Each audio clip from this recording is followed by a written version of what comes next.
So, hey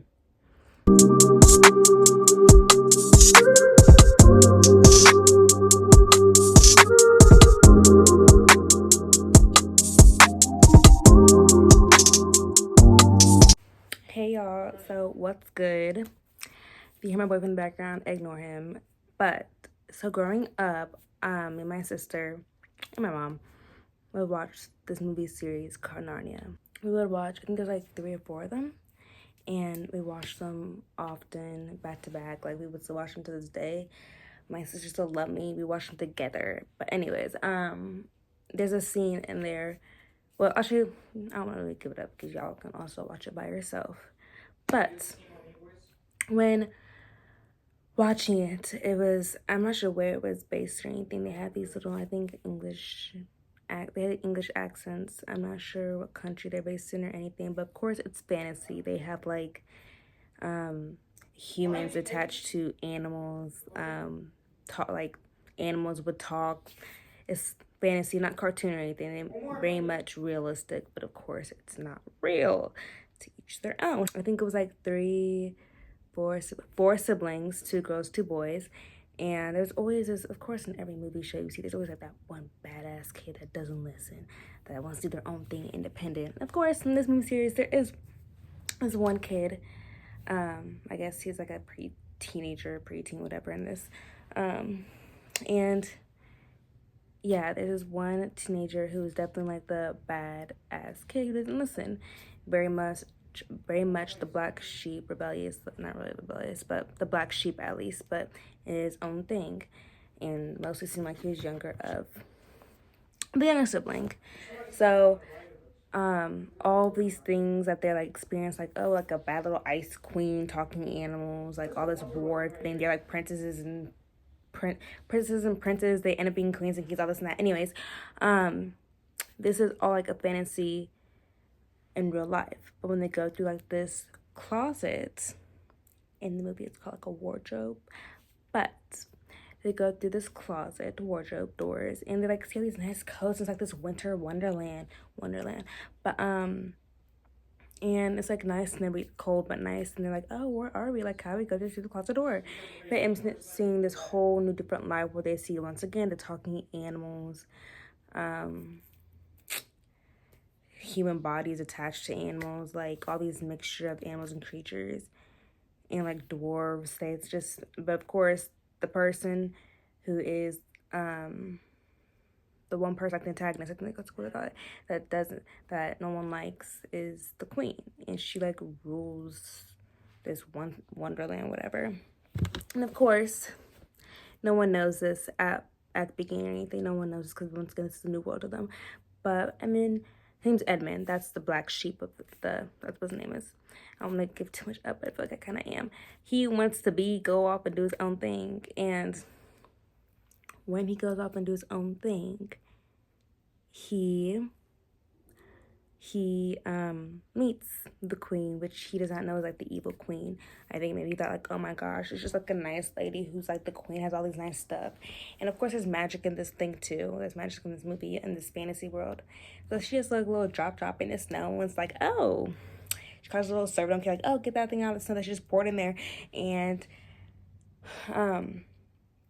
they're sitting together, and I think she like pours little drops in the snows, calls servant over, wipes the snow away. It's like this little golden bowl. It's like, oh, bougie, like, yeah, wipes the snow off and everything. The queen gives it to badass Edmund, and it's just like, oh, here you go. Has like little gold lid and everything. And she takes off, or he takes off, and it's like, they call his dessert Turkish delight. And it's his favorite dessert. He loves it. He like eats it up. Like and how he eats it, it makes it seem like it's like the best thing in the world. I'm like, Turkish delight. It looks good. I'm not going to lie. It looks good. I'm like, Turkish delight, what the heck? And she's like, oh, you like Turkish delight? And of course, you give a kid or a gullible teenager or whatever a sweet treat or something they love so much, they're gonna think, oh my gosh, I trust you. We're besties now. But once again, he's gullible. She's manipulative. She knows what she's doing. And of course, that's like the how he gets his stuff. how do I say this? He gets into a bad situation. But the point of me saying this is what he was eating, Turkish delight. Never seen it before, never heard it before. And I'm like, I wonder what it tastes like. I wonder what it is. So, once again, me never knowing, like, hearing it before until I watched this when I was younger, of course. Like, I'm hearing this, I thought it was like a made up dessert. But I was out doing my little grocery shopping at these little ethnic markets, what the heck? At these supermarkets where it's like, oh, there's like a Arabic, Indian, African, Hispanic, Asian, all those supermarkets. I'm not sure which one this. I think is. I'm gonna say Arabic market. And look what I found. Turkish delights. So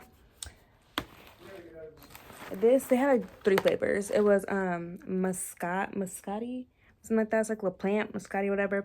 There's another one's like there's 3 I saw. A muscati one. It was like a hazelnut and coconut one together. The muscati one was like a tan beige color on the inside. The coconut and hazelnut one, that was like a beige one, but had I think maybe pieces of hazelnut in it. And I don't like eat nuts. I don't like peanuts. If it's the flavored of it, maybe it's good, like peanut butter, hazelnut coffee, hazelnut chocolate. Is this hazelnut? Yeah, I think it's hazelnut. Anyways, yeah, that stuff, like the flavor of it, but not like the texture of the nuts, but actually had nuts in it. So yeah, but this one was rose. And in the movie Narnia 3 series, the first one Evan was eating, it was Turkish delight, and it was red. So unless you have like cherry, watermelon, strawberry, all those flavors, yeah, I don't know, but this one was rose. I'm assuming it's this one because it looks just like this, and this is rose flavor. What does rose flavor taste like? We're about to find out.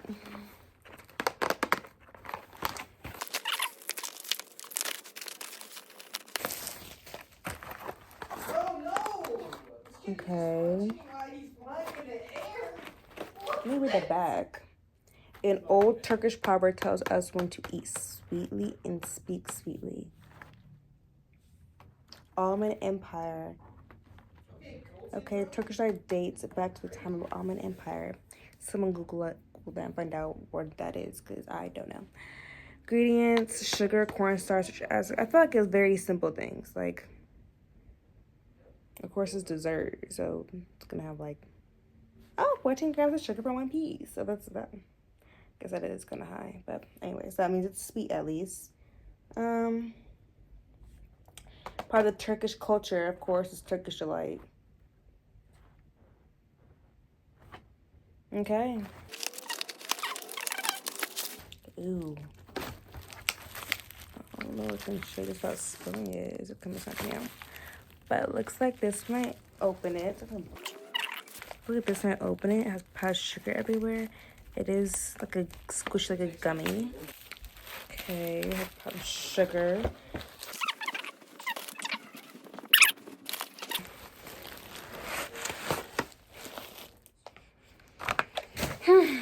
So there's a probably, I don't know if it has on there. It doesn't, but 4 times 6 is 24. There's 24 Turkish lights in here. Oh, it's like packaged again. That's what it looks like. And they're squishy, they're not like hard or anything. Now, we shall open. Oh, Patrick, let me out. I don't know where though. We shall attempt to open without making a mess. I want to open it a lot. I'm going to open like a smaller corner. What's that? Don't get it. Pouch sugar everywhere. Okay, here we go. Pouch sugar. It's very gummy-like and squishy. Does not smell like anything. Is that powdered sugar? Because it doesn't taste like powdered sugar. But anyways, let's see.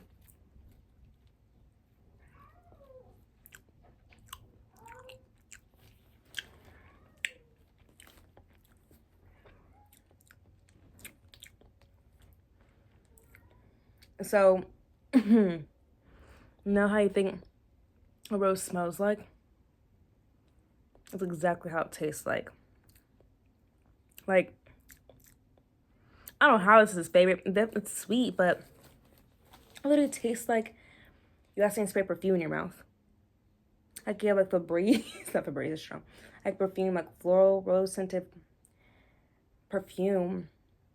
It literally tastes like you shouldn't be eating it. Like it tastes like a flower.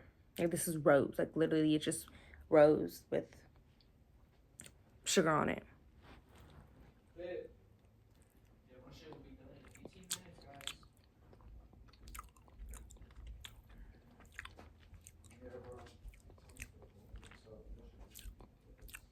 Look at gummy candy, more a little gummier.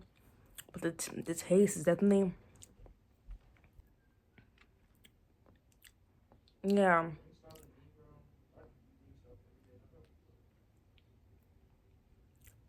I don't know how this is favorite. I don't know how this is favorite at all.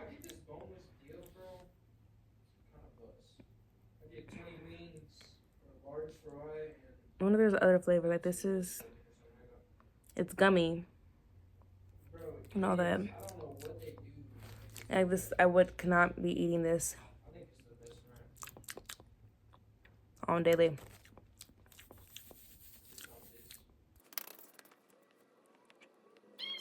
I couldn't. It's literally like tastes like a. That's like, it's like definitely just flour, not like flour baking. This is literally what you're eating. They literally just ground up a rose, cleaned it, grounded it up and everything, and marinated and soaked it to get all the rose out of it, and made it with the gelatin, the jelly and everything, covered powdered sugar, Turkish delight. That's literally what they did. I should have just let that to my imagination, but that'll be better.